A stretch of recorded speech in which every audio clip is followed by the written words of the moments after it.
और वस्तुस्थिति आज की तारीख में ये है कि लोग, बड़े बड़े इंडस्ट्रियलिस्ट, छोटे इंडस्ट्रियलिस्ट, जिस प्रकार की परिस्थितियां इस सरकार ने बनाई हैं, उस कारण से लगातार जो इंडस्ट्री है वो यहाँ से जा रही है। पिछले 5 वर्षों में, जिस समय आदरणीय श्री जयराम ठाकुर जी की सरकार थी, और उस सरकार के समय में केंद्र सरकार से मिलकर जो बड़ी बड़ी योजनाएं लेकर हम लोग आए थे, आज वो पूरी की पूरी योजनाएं ठंडे बस्ते में हैं।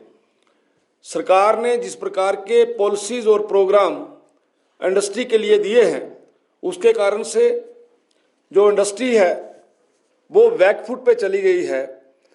और 2-3 बड़े प्रोजेक्ट, जिसमें सबसे बड़ा प्रोजेक्ट वल्कडर्ग पार्क का था, जिसमें आप सबको मालूम है कि हिंदुस्तान के अंदर केवल 3 वल्कडर्ग पार्क लगे, उनमें से एक पार्क हिमाचल प्रदेश को मिला और ये 2022 में मिला। इसमें टोटल जो कॉस्ट है वो 1923 करोड़ रुपए थी। गवर्नमेंट ऑफ इंडिया का शेयर था उसमें, और जयराम ठाकुर जी के समय में 225 करोड़ रुपया जो है वो वल्कडर्ग पार्क के लिए मिला। लेकिन मुझे ये दुख से कहना पड़ रहा है कि उस समय 1405 एकड़ ज़मीन इसके लिए निर्धारित की गई, लेकिन आज 1 वर्ष 6 महीने खत्म होने के बाद भी कोई फाइनेंशियल इन्वेस्टर जो है इनके पास फाइनल नहीं हुआ है।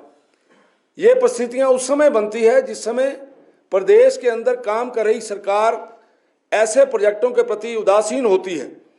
और ये मुझे दुख से कहना पड़ रहा है कि कोई भी क्लियर कट मैप नहीं है कि इस प्रोजेक्ट को किस प्रकार से पूरा किया जाए।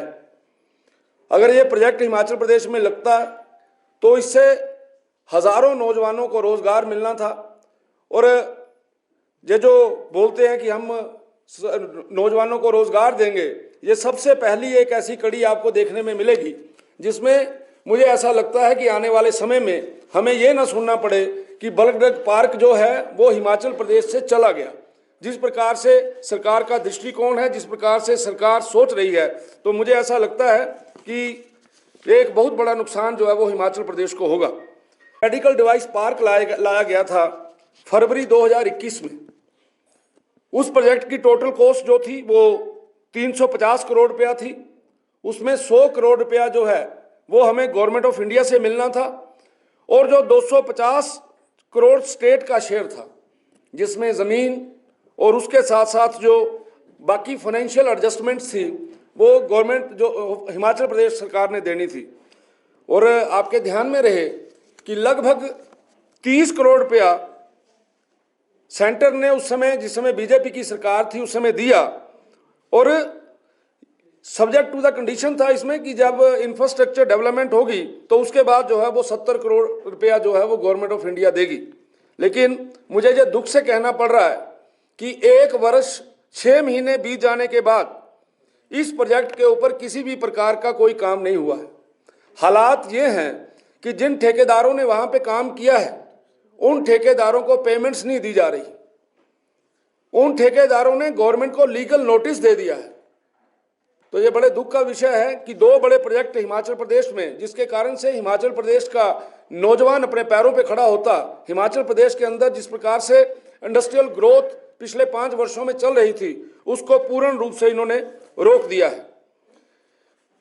जयराम ठाकुर जी के समय में एक फ्लैगशिप प्रोग्राम मुख्यमंत्री स्वावलंबन योजना, जिसके कारण से बहुत बड़ा काम उस समय सरकार में हुआ, और लगभग 4228 यूनिट्स मुख्यमंत्री स्वावलंबन योजना के आदरणीय श्री जयराम ठाकुर जी की सरकार में लगे, और 200 करोड़ रुपए की सब्सिडी जो है वो रिलीज की गई।